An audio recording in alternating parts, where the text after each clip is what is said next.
Hey guys, welcome back to the channel. Literally guys, ಎಲ್ಲ ವಿಡಿಯೋದಲ್ಲೂ ಕೂಡ ಟ್ರೈ ಮಾಡ್ತಾ ಇರ್ತೀನಿ ರಾಕ್ ಬಗ್ಗೆ ಏನು ಮಾತಾಡೋದಕ್ಕೆ ಹೋಗ್ಬಾರ್ದು. ಯಾಕಂದ್ರೆ ರಾಕ್ ನಮ್ಮೆಲ್ಲರಿಗೂ ಕೂಡ ತುಂಬಾ ದೊಡ್ಡ ಮೋಸ ಮಾಡಿದಾನೆ ಗುರು. ಅವ್ರ ಬಗ್ಗೆ ಏನು ಕೂಡ ಮಾತಾಡೋದಕ್ಕೆ ಹೋಗ್ಬಾರ್ದು ಅಂತ. ಬಟ್ ಎಲ್ಲ ಒಂದೊಂದ್ ಕಡೆ ಅಪ್ಡೇಟ್ಗಳೇ ಅದೇ ರೀತಿ ಬರುತ್ತೆ. ಓಕೆ, ಇನ್ನೂ ಕೂಡ ನಾವು ಎಕ್ಸ್ಪೆಕ್ಟ್ ಮಾಡ್ಬೋದಾ ರಾಕ್ ಅವ್ರನ್ನ ಅಂತ. ಎಸ್, ನೀವು ಇದನ್ನ ಯಾವ ರೀತಿ ತಗೋತೀರಾ ಅಂತ ನನಗೆ ಗೊತ್ತಿಲ್ಲ. ನೀವು ಎಕ್ಸ್ಪೆಕ್ಟ್ ಮಾಡ್ತಿರೋ ಅಥವಾ ಕಂಪ್ಲೀಟ್ ಆಗಿ ತೆಗ್ದಾಕಿದಿರೋ ಅಂತ. ನಾನಂತೂ ನಿಜವಾಗಿ ಹೇಳ್ತೀನಿ, ನಾನಂತೂ ನಂಬಿಲ್ಲ ರಾಕ್ ಅವರು ರಿಟರ್ನ್ ಆಗ್ತಾರೆ ಅಂತ. ಬಟ್ ರೀಸೆಂಟ್ ಆಗಿ ಅಪ್ಡೇಟ್ ಬಂದಿದೆ. ಆ ಅಪ್ಡೇಟ್ ನಾನು ನಿಮಗೆ ತಿಳಿಸ್ತಾ ಇದ್ದೀನಿ. ಎಸ್, ಎರಿ ಇಮ್ಯಾನ್ಯುಯಲ್ ಇವರು TKO ಗ್ರೂಪ್ ನ CEO, ಅಂದ್ರೆ ಎಂಡೋವರ್ ನ CEO ಅಂತಾನೆ ಹೇಳ್ಬಹುದು. ಅಂಡ್ ನಿಮ್ಗೆ ಗೊತ್ತಿರಬಹುದು, ಈಗ TKO ಗ್ರೂಪ್ ಅವರು ಎಂಡೋವರ್ ಅವರು ನಮ್ಮ WWE ಕೂಡ ಖರೀದಿ ಮಾಡ್ಕೊಂಡಿದ್ದಾರೆ. ಈಗ WWE TKO ಗ್ರೂಪ್ ಅಂಡರ್ ಅಲ್ಲೇ ನಮಗೆ ನೋಡೋದಕ್ಕೆ ಸಿಗುತ್ತೆ.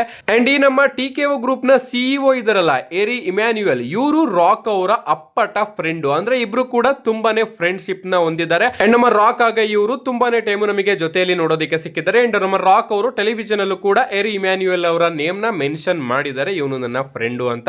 ಸೊ ಇವರು TKO ಗ್ರೂಪ್ ನ CEO, ಅಂದ್ರೆ ಒಂದ್ ರೀತಿಲಿ ಇವರು WWE ಗೂ ಕೂಡ CEO ಇದ್ದಂಗೆ ಲೆಕ್ಕ. ಅಂಡ್ ಈಗ ರೀಸೆಂಟ್ ಆಗಿ ಇವರು ನಮ್ಮ ಪ್ಯಾಟ್ ಮ್ಯಾಕಫಿ ಶೋ ಅಲ್ಲಿ ನಮಗೆ ನೋಡೋದಕ್ಕೆ ಸಿಗ್ತಾರೆ. ಅಂಡ್ ಇವರು ಒಂದು ದೊಡ್ಡ ಸ್ಟೇಟ್ಮೆಂಟ್ ನ ಕೊಡ್ತಾರೆ. ಇವ್ರು ಹೇಳ್ತಾರೆ, pretty good things happening at elimination chamber, I here things ಅಂತ ಇವರು ಒಂದು ದೊಡ್ಡ ಸ್ಟೇಟ್ಮೆಂಟ್ ನ ಕೊಡ್ತಾರೆ. ಅಂದ್ರೆ ತುಂಬಾನೇ ವಿಚಿತ್ರವಾದ ವಿಚಾರಗಳು, ತುಂಬಾನೇ ಒಳ್ಳೆಯ ವಿಚಾರಗಳು ಎಲಿಮಿನೇಷನ್ ಚೇಂಬರ್ ಅಲ್ಲಿ ನಮಗೆ ನೋಡೋದಕ್ಕೆ ಸಿಗುತ್ತೆ.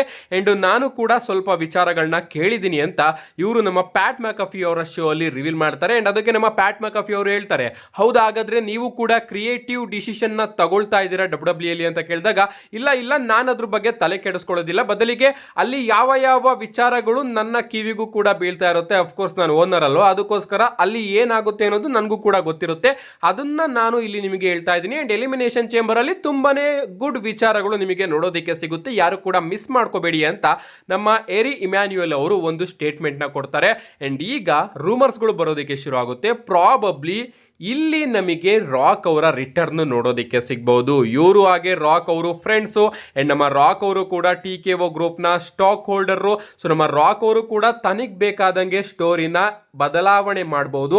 ಬೇಕಾದ್ರೆ ಇವ್ರ ಕೈಯಲ್ಲಿ ಏಳ್ಸಿ ಇವ್ರ ಮುಖಾಂತರ ಹೋಗಿ ಸ್ಟೋರಿ ಲೈನ್ ಅಲ್ಲಿ ಇಂಪ್ರೂವ್ಮೆಂಟ್ ನ ಮಾಡಿಸಬಹುದು. ಅಂಡ್ ಅದಕ್ಕೆ ನಾನು ರೀಸೆಂಟ್ ಆಗಿ ರಸಲ್ಮೇನಿಯಾ 40 ಟೈಮ್ ಅಲ್ಲಿ ನಿಮಗೆ ತಿಳಿಸಿದ್ದೆ, WWE ಅವರು ಯಾವುದೇ ಸ್ಟೋರಿನ ಬರೀಲಿ, ಅದನ್ನ ನಮ್ಮ ರಾಕ್ ಅವರು ಫೈನಲೈಸ್ ಮಾಡೋ ತನಕ ಅದನ್ನ ಟೆಲಿವಿಷನ್ ಅಲ್ಲಿ ತೋರಿಸೋಂಗಿಲ್ಲ ಅಂತ.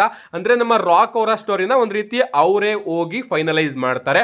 ಆ ಪವರ್ ಎರಿ ಇಮ್ಯಾನ್ಯುಯಲ್ ಕಡೆಯಿಂದನೂ ಕೂಡ ನಮ್ಮ ರಾಕ್ ಅವರಿಗೆ ಸಿಕ್ಕಿದೆ, ಯಾಕಂದ್ರೆ ಇವರಿಬ್ರು ಕೂಡ ಬೆಸ್ಟ್ ಫ್ರೆಂಡು. ಅಂಡ್ ಈಗ ಇವರೇ ಎಲಿಮಿನೇಷನ್ ಚೇಂಬರ್ ನ ಯಾರು ಕೂಡ ಮಿಸ್ ಮಾಡ್ಕೋಬೇಡಿ, ಪ್ರಿಟಿ ಗುಡ್ ಥಿಂಗ್ಸ್ ಗಳು ನಿಮಗೆ ಎಲಿಮಿನೇಷನ್ ಚೇಂಬರ್ ಅಲ್ಲಿ ನೋಡೋದಕ್ಕೆ ಸಿಗುತ್ತೆ ಅಂತ ಸ್ಟೇಟ್ಮೆಂಟ್ ನ ಕೊಟ್ಟಾಗ ಎಲ್ಲರೂ ಕೂಡ ಓಕೆ, ಈಗ ಪ್ರಾಬಬ್ಲಿ ನಮಗೆ ರಾಕ್ ಅವರ ಎಂಟ್ರಿ ನೋಡೋದಕ್ಕೆ ಸಿಗಬಹುದು ಅಂತ ಕಾಯ್ತಾ ಇದ್ದಾರೆ.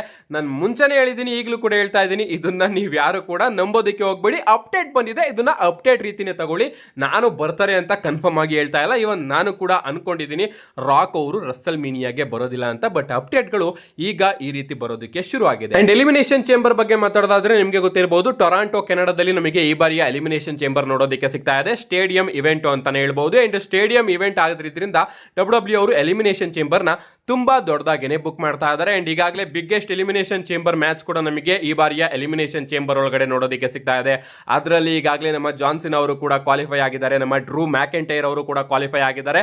ಅಂಡ್ ಹಾಗೆ ನಮ್ಮ CM ಪಂಕ್ ಅವರು ಕೂಡ ಕ್ವಾಲಿಫೈ ಆಗಿದ್ದಾರೆ. ಇನ್ನು ಉಳಿದಿರ್ತಕ್ಕಂತಹ 3 ಸ್ಪಾಟ್ ಗಳಿಗೆ 3 ಕ್ವಾಲಿಫಿಕೇಶನ್ ಮ್ಯಾಚಸ್ ಗಳನ್ನು ಕೂಡ WWE ಅವರು ಅಫಿಷಿಯಲ್ ಆಗಿ ಕನ್ಫರ್ಮ್ ಮಾಡಿದ್ದಾರೆ. ಮೊದಲನೇದಾಗಿ ಲೋಗನ್ ಪೋಲ್ ಹಾಗೆ ರೆಮಿಸ್ಟೀರಿಯೋ ಅವರ ನಡುವೆ ಒಂದು ಕ್ವಾಲಿಫಿಕೇಶನ್ ಮ್ಯಾಚ್ ನೋಡೋದಕ್ಕೆ ಸಿಗುತ್ತೆ. ಈ ಒಂದು ಮ್ಯಾಚ್ ಅಲ್ಲಿ ಐ ಥಿಂಕ್ ನಮ್ಮ ಲೋಗನ್ ಪೋಲ್ ಅವರು ಗೆದ್ದು ಕ್ವಾಲಿಫೈ ಆಗ್ತಾರೆ ಅನ್ಕೋತೀನಿ. ಅಂಡ್ ಇದಾದ್ಮೇಲೆ ಸೆತ್ ರೋಲೆನ್ಸ್ ಹಾಗೆ ಫಿನ್ ಬ್ಯಾಲರ್ ಅವರ ನಡುವೆ ಕೂಡ ಒಂದು ಕ್ವಾಲಿಫಿಕೇಶನ್ ಮ್ಯಾಚ್ ನಮಗೆ ನೋಡೋದಕ್ಕೆ ಸಿಗುತ್ತೆ. ಅಂಡ್ ಅದರಲ್ಲಿ ನಮ್ಮ ಸೆತ್ ರೋಲೆನ್ಸ್ ಅವರು ಗೆದ್ದು ಅವರು ಕೂಡ ಕ್ವಾಲಿಫೈ ಆಗ್ತಾರೆ ಅನ್ಕೋತೀನಿ. ಅಂಡ್ ಉಳಿದಿರ್ತಕ್ಕಂತಹ ಒಂದು ಜಾಗಕ್ಕೆ ಒಂದು ಟ್ರಿಪಲ್ ಥ್ರೆಡ್ ಮ್ಯಾಚ್ ಕೂಡ WWE ಅವರು ಅಫಿಷಿಯಲ್ ಆಗಿ ಕನ್ಫರ್ಮ್ ಮಾಡಿದ್ದಾರೆ. ಡೇಮಿಯನ್ ಪ್ರೀಸ್ಟ್, ಬ್ರಾನ್ ಸ್ಟ್ರೋಮನ್ ಹಾಗೆ ಜಾಕ್ ಆಫ್ ವಾಟೋ ಅವರ ನಡುವೆ. ಸೊ ಪ್ರಾಬಬ್ಲಿ WWE ಅವರು ಈ ಒಂದು ಮ್ಯಾಚ್ ಅಲ್ಲಿ ನಮ್ಮ ಜಾಕ್ ಆಫ್ ವಾಟೋ ಅವರನ್ನ ಗೆಲ್ಲಿಸಿ ಜಾಕ್ ಆಫ್ ವಾಟೋ ಅವರನ್ನು ಕೂಡ ಎಲಿಮಿನೇಷನ್ ಚೇಂಬರ್ ಮ್ಯಾಚ್ ಒಳಗಡೆ ಇಳಿಸಬಹುದು. So John Cena, Drew McIntyre, Logan Paul, CM Punk, Seth freakin Rollins ಹಾಗೆ ಜೇಕಬ್ ಫಾಟು ಅವರ ನಡುವೆ ನಮಗೆ ಈ ಬಾರಿಯ ಎಲಿಮಿನೇಷನ್ ಚೇಂಬರ್ ಮ್ಯಾಚ್ ನೋಡೋದಕ್ಕೆ ಸಿಗಬಹುದು. ಯಾಕಂದ್ರೆ ಕ್ವಾಲಿಫಿಕೇಶನ್ ಮ್ಯಾಚಸ್ಗಳನ್ನ ಡಬ್ಲ್ಯೂ ಅವರು ಅಫಿಷಿಯಲ್ ಆಗಿ ಈಗಾಗಲೇ ಕನ್ಫರ್ಮ್ ಮಾಡಿದ್ದಾರೆ.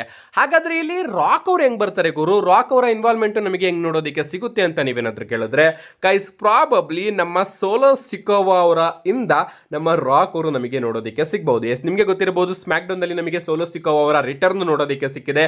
ಶಾಕಿಂಗ್ಲಿ ನಮ್ಮ ಸೋಲೋ ಸಿಕೋವಾ ಅವರು ಬಂದು ಕೋಡಿ ರೋಡ್ಸ್ ಅವರ ಮೇಲೆ ಅಟ್ಯಾಕ್ ಮಾಡಿದ್ದಾರೆ. ಯಾರು ಕೂಡ ಎಕ್ಸ್ಪೆಕ್ಟ್ ಮಾಡಿರಲಿಲ್ಲ, ಯಾಕಂದ್ರೆ ನಾವೆಲ್ಲರೂ ಕೂಡ ಅನ್ಕೊಂಡಿದ್ವಿ ಸೋಲೋ ಸಿಕೋವಾ ಹಾಗೆ ಕೋಡಿ ರೋಡ್ಸ್ ಅವರ ಸ್ಟೋರಿಲಿನು ಕಂಪ್ಲೀಟ್ ಆಗಿ ಮುಗ್ದೋಗಿದೆ ಅಂತ.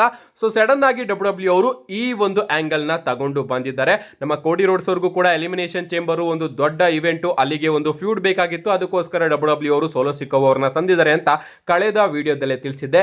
ಅಂಡ್ ಪ್ರಾಬಬ್ಲಿ ನಮ್ಮ ರಾಕ್ ಅವರೇ ಇಲ್ಲಿ ಸೋಲೋ ಸಿಕೋವಾ ಅವ್ರನ್ನ ಕಳಿಸಿರಬಹುದು. ಅಂಡ್ ಆ ಒಂದು ಮ್ಯಾಚ್ ಅಲ್ಲಿ ಪ್ರಾಬಬ್ಲಿ ನಮಗೆ ರಾಕ್ ಅವರ ಎಂಟ್ರಿ ನೋಡೋದಕ್ಕೆ ಸಿಗಬಹುದು.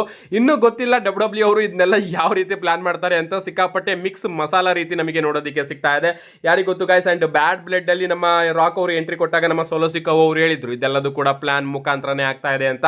ಸೊ ಈ ರೀತಿ ಒಂದು ಆಂಗಲ್ ಕೂಡ ತಗೊಂಡು ಬರಬಹುದು. ಏನೇ ಆಗಲಿ ಎಲಿಮಿನೇಷನ್ ಚೇಂಬರ್ ನ ಯಾರು ಕೂಡ ಮಿಸ್ ಮಾಡ್ಕೊಳ್ಳೋದಕ್ಕೆ ಹೋಗ್ಬಿಡಿ. ರೋಮನ್ ರೈನ್ಸ್ ಅವರು ಬರ್ತಾರೆ ಅಂತ ರೂಮರ್ಸ್ ಗಳು ಬರ್ತಾ ಇದೆ. And mega massive elimination chamber match ನಮಗೆ ನೋಡೋದಕ್ಕೆ ಸಿಗ್ತಾ ಇದೆ. ಅಂಡ್ ಈಗ ನಮ್ಮ ಎರಿ ಎಮ್ಯಾನ್ಯುಯಲ್ ಅವರು ತಿಳಿಸಿರೋ ಪ್ರಕಾರ pretty good things happening at elimination chamber. ಯಾರಿಗೆ ಗೊತ್ತು, ಪೀಪಲ್ ಚಾಂಪಿಯನ್ ರಾಕ್ ಅವರು ಕೂಡ ನೋಡೋದಕ್ಕೆ ಸಿಗಬಹುದು. ಮತ್ತೊಮ್ಮೆ ಹೇಳ್ತಾ ಇದ್ದೀನಿ, ಇದು ನಾನು ಹೇಳ್ತಾ ಇಲ್ಲ, ಅಪ್ಡೇಟ್ ಬಂದಿದೆ ಅದನ್ನ ಹೇಳ್ತಾ ಇದ್ದೀನಿ. ಅಂಡ್ ಈ ಒಂದು ಅಪ್ಡೇಟ್ನ ನಾನು ಕೂಡ ನಂಬ್ತಾ ಇಲ್ಲ. ನಮ್ಮ ಎರಿ ಇಮ್ಯಾನ್ಯುಯಲ್ ಅವರು ಬೇರೊಂದು ವಿಚಾರಕ್ಕೆ ಹೇಳಿರ್ಬೋದು, ರಾಕ್ ಅವ್ರನ್ನ ಅವರು ಸೈಡಿಗಿಟ್ಟು ರೋಮನ್ ರೈನ್ಸ್ ಅವರ ರಿಟರ್ನ್ ಆಗಿರ್ಬೋದು. ಅಂಡ್ ಈ ಬಾರಿ ಎಲಿಮಿನೇಷನ್ ಚೇಂಬರ್ನ ಜಾನ್ಸನ್ ಅವರು ಗೆಲ್ತಾರೆ, ಅದೇ ಒಂದು ಬಿಗ್ ವಿಚಾರ, ಅದೇ ಒಂದು ಒಳ್ಳೆ ವಿಚಾರ ಅಂತಾನು ಕೂಡ ಹೇಳಿರ್ಬೋದು. ಬಟ್ ಈ ರೀತಿ ರೂಮರ್ಸ್ಗಳು ಬರ್ತಾ ಇದೆ. ನಿಮ್ಗೆ ಅನಿಸುತ್ತೆ ಇದ್ರ ಬಗ್ಗೆ ನಿಮ್ಮ ಅನಿಸಿಕೆನ ಕಮೆಂಟ್ ಮಾಡಿ. ಇವತ್ತಿನ ವಿಡಿಯೋ ಲೈಕ್ ಮಾಡಿ, ಚಾನಲ್ ಸಬ್ಸ್ಕ್ರೈಬ್ ಮಾಡ್ಕೊಳ್ಳಿ. See you guys in my next video.